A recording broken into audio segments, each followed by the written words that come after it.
A reading from the book of the prophet Isaiah. Chapter 7. Isaiah intervenes with Ahaz. In the reign of Ahaz, son of Jotham, son of Uzziah, king of Judah, Rezin, king of Aram, advanced on Jerusalem with Pekah, son of Remaliah, king of Israel, to attack it. But he was unable to win a victory over it. The house of David was informed, Aram has allied with Ephraim. At this, his heart and his people's hearts shook like forest trees shaking in the wind.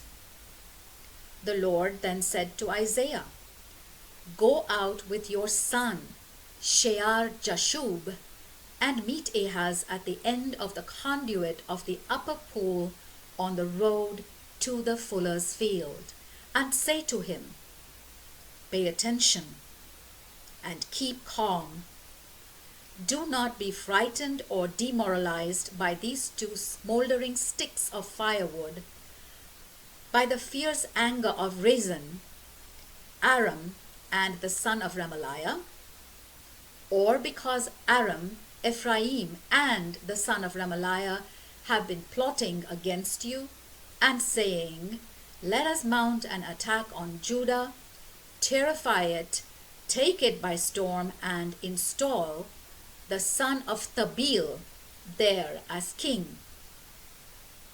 Lord God says this will not happen.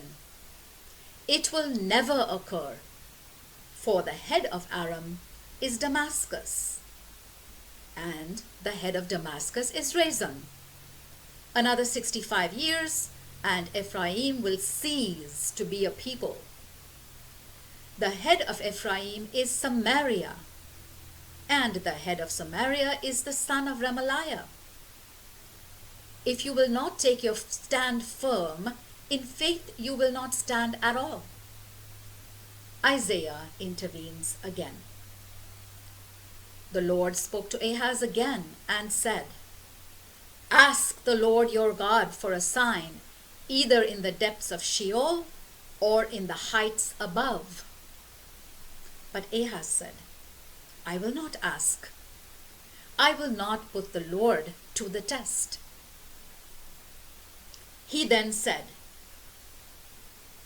listen now, house of David, not satisfied with trying human patience, will you try my God's patience too? The Lord will give you a sign in any case. Look, the virgin is with child and will give birth to a son, whom she will call Emmanuel. On curds and honey will he feed until he knows how to refuse the bad and choose the good. Before the child knows how to refuse the bad and choose the good, the lands whose two kings are frightening you will be deserted. The Lord will bring times for you, your people, and your ancestral house, such as have not been seen since Ephraim broke away from Judah, the king of Assyria. Disasters of war. When that day comes, the Lord will whistle up mosquitoes from the banks of the streams of Egypt and bees from the land of Assyria, and they will all come and settle on the streams, in the gullies, in the holes in the rocks, on all the thorn bushes, and on all the water points. That day the Lord will shave with a razor hired from the other side of the river with the king of Assyria, the head and the hair of the feet, and take off the beard too. When that day comes, each man will raise one young cow and 2 sheep, and because of the abundant milk they give, he will feed on curds. All who are left in the country will feed on curds and honey. When that day comes, Wherever there used to be 1,000 vines worth 1,000 pieces of silver, all will be brambles and thorn bushes, to be ventured into only with arrows and bow. For the country will be nothing but brambles and thorn bushes. No more will you venture on any hillside, formerly under the hoe, for fear of the brambles and thorn bushes. It will be fit only for pasturing cattle, for sheep to trample on. The word of the Lord.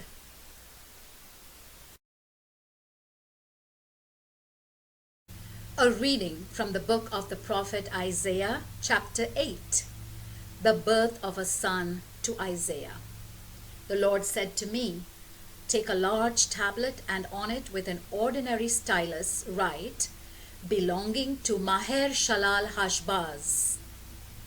I had it attested by reliable witnesses, the priest Uriah and Zechariah, son of Jeberechiah. I then went in to the prophetess, who conceived and gave birth to a son. The Lord said to me, 'Call him Maher-shalal-Hash-Baz, for before the child knows how to say mother or father, the wealth of Damascus and the booty of Samaria will be taken off under the supervision of the king of Assyria.'" Shiloah and the Euphrates. The Lord spoke to me again, saying, "Since this people has rejected the waters of Shiloah, which flow smoothly, and has trembled before Rezin and the son of Remaliah, now against it the Lord will bring the mighty swelling waters of the river, the king of Assyria and all his glory. The river will overflow all its channels and burst all its banks.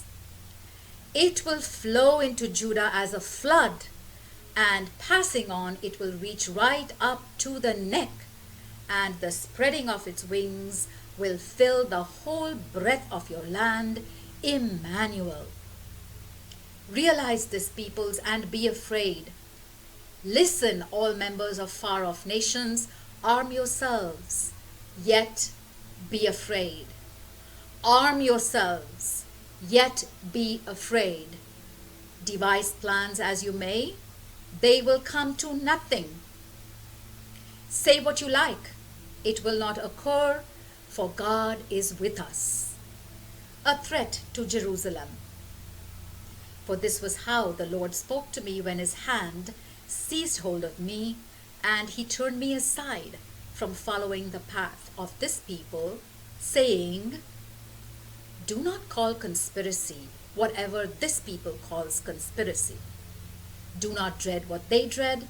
Have no fear of that. The Lord Sabaoth is the one you shall proclaim holy. Him you shall dread, him you shall fear. He will be a trap, a stumbling stone, a rock to trip up the two houses of Israel, a snare and a trap for the inhabitants of Jerusalem, over which many of them will stumble, fall, and be broken, be ensnared and made captive." The lasting testimony. Bind up the testimony. Seal the instruction in the heart of my disciples. My trust is in the Lord, who is hiding his face from the house of Jacob, but I put my hope in him. Look, I and the children whom the Lord has given me are signs and portents in Israel for the Lord Sabaoth, who dwells on Mount Zion. For people will say to you, "Go and consult ghosts and wizards that whisper and mutter."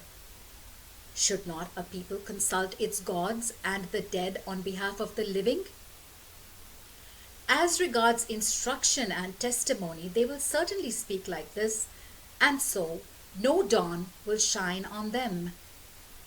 Oppressed and starving, the people will wander the country, and once starving, they will become frenzied and curse their king and their gods, turning their gaze upward, then down to earth.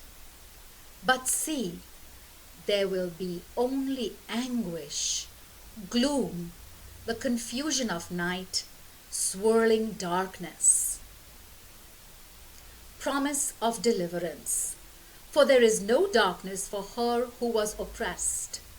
As in the past, he humbled the land of Zebulun and the land of Naphtali, so in the future, he will glorify the way of the sea beyond the Jordan, the territory of the nations. The word of the Lord.